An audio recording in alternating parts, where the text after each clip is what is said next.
बिस्मिल्लाहिर्रहमानिर्रहीम। इब्तिदा है रब्बे जलील के बरकत नाम से जो दिलों के भेद खूब जानता है। मैं हूँ आतिफ आरिफ और आप देख रहे हैं मेरा फेसबुक और यूट्यूब चैनल। नाज़रीन, जब फरिश्तों का नज़ूल हुआ तो फरिश्तों की भी मदद आ गई, तो रसूलुल्लाह सल्लल्लाहु अलैहि वसल्लम ने जवाबी हमले की तरफ जो है वो उसका इरादा फरमाया। और उसके बाद रसूलुल्लाह सल्लल्लाहु अलैहि वसल्लम ने जवाबी हमले का हुक्म और जंग की तरगीब देते हुए फरमाया, चढ़ दौड़ो और उस जात की कसम जिसके हाथ में मोहम्मद सल्लल्लाहु अलैहि वसल्लम की जान है, और इनसे जो आदमी भी डरकर स्वाब समझकर आगे बढ़कर और पीछे ना हटकर लड़ेगा और मारा जाएगा, अल्लाह से जरूर जन्नत में दाखिल फरमाएगा।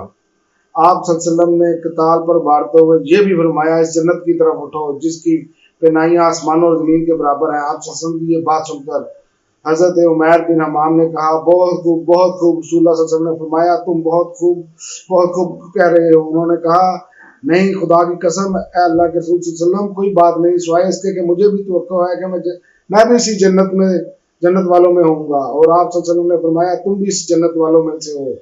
इसके बाद वो अपने तोशादान से कुछ खजूरें निकाल कर खाने लगे। फिर बोले, अगर मैं इतनी देर तक जिंदा रहा कि अपनी खजूरें खा लूं तो ये लंबी जिंदगी हो जाएगी। चुनांचे उनके पास जो खजूरें थी उन्हें फेंक दिया, फिर मुशरिकीन से लड़ते लड़ते शहीद हो गए। ये है जज्बा ईमानी, ये है जज्बा ईमान। रसूलुल्लाह सल्लल्लाहु अलैहि वसल्लम ने जो लोगों की तरबियत की, सहाबा की और उनको आखिरत के बारे में जो बताया, इसको कहते हैं जज्बा। इसी तरह मशहूर खतून कफरा के साहबजादे औफ बिन हारिस ने दरियाफ्त किया कि अल्लाह के रसूल सल्लल्लाहु अलैहि वसल्लम, परवरदिगार अपने बंदे की किस बात से खुश होकर मुस्कुराता है। आप सल्लल्लाहु अलैहि वसल्लम ने फरमाया, इस बात से कि बंदा खाली जिस्म बगैर हिफाजती हथियार पहने अपने हाथ दुश्मन के अंदर डबो दे। यह सुनकर औफ ने अपने बदन से ज़रा उतार फेंकी और तलवार लेकर दुश्मन पर टूट पड़े और लड़ते लड़ते शहीद हो गए। जिस वक्त रसूलुल्लाह सल्लल्लाहु अलैहि वसल्लम ने जवाबी हमले का हुक्म सादर फरमाया, दुश्मन के हमलों की तेजी जा चुकी थी और उनका जोश व खरोश सर्द पड़ रहा था। इसलिए ये बाहिकमत मंसूबा मुसलमानों की पोजीशन मजबूत करने में मौसर साबित हुआ।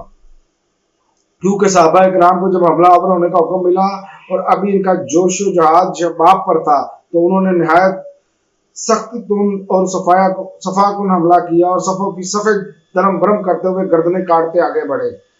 इनके जोशो खरोश में यह देखकर मजीद तेजी आ गई कि रसूलुल्लाह सल्लल्लाहु अलैहि वसल्लम बनफ्से नफीस दर्जा पहने तेज तीर चलाते तशरीफ ला रहे हैं और पूरे यकीन और सराहत के साथ फरमा रहे हैं, करीब ये जत्था शिकस्त खा जाएगा और पीठ फेर कर भागेगा। इसलिए मुसलमानों ने निहायत पुरजोश व खरोश लड़ाई लड़ी और फरिश्तों ने भी इनकी मदद फरमाई।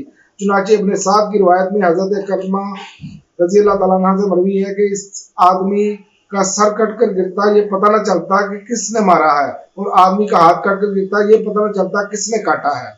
इब्ने बाज फरमाते हैं कि एक मुसलमान एक मुशरिक का ताक़ब कर रहा था कि अचानक इस मुशरिक के ऊपर कोड़े की मार पड़ने की आवाज आई और एक शहसवार की आवाज सुनाई पड़ी जो कह रहा था, हजूम आगे बढ़ो। मुसलमान ने मुशरिक को अपने आगे देखा कि वो चित गिरा पड़ा है और लपक कर देखा तो उसकी नाक पर चोट का निशान था। चेहरा फटा हुआ था जैसे कोड़े से मारा गया हो और सब का सब हरा पड़ गया था।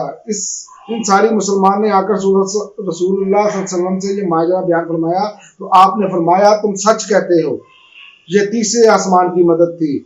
अबू दाऊद माजनी कहते हैं कि मैं एक मुशरिक को मारने के लिए दौड़ रहा था कि अचानक इसके सर पर मेरी तलवार पहुंचने से पहले ही सर कटकर गिर गया। मैं समझ गया इसे मेरी बजाय किसी और ने कत्ल किया है। और एक इंसारी हजरत अब्बास रज़ी अल्लाह तआला अन्हा को कैद करके लाया तो हजरत अब्बास कहने लगे, वल्लाह मुझे इसने कैद नहीं किया है, मुझे तो एक बेबाल के सर वाले आदमी ने कैद किया जो निहायत खूबरू था और एक चितकबरे घोड़े पर सवार था। अब मैं इससे लोगों में नहीं देख रहा। और इंसारी ने कहा, अल्लाह के रसूल सल्लल्लाहु अलैहि वसल्लम, इन्हें मैंने कैद किया है। आपने फरमाया, खामोश रहो, अल्लाह ने एक बुजुर्ग फरिश्ते से तुम्हारी मदद फरमाई है। आप देखें कि जंग बदर में कैसे अल्लाह ताला ने फरिश्तों से मुसलमानों की मदद फरमाई और उसके साथ साथ रसूलुल्लाह सल्लल्लाहु अलैहि वसल्लम ने कैसे मुसलमानों का जज्बा ईमानी बढ़ाया और फिर मुसलमानों का जो जज्बा था वो अपने जज्बे के बलबूते पर अल्लाह की मदद और रसूलुल्लाह सल्लल्लाहु अलैहि वसल्लम की क़ियादत में फिर अल्लाह ताला ने उन्हें फतह नसीब फरमाई। अब तक के लिए नाज़रीन इतना ही, इजाज़त दीजिए। अल्लाह हाफ़िज़। पाकिस्तान जिंदाबाद।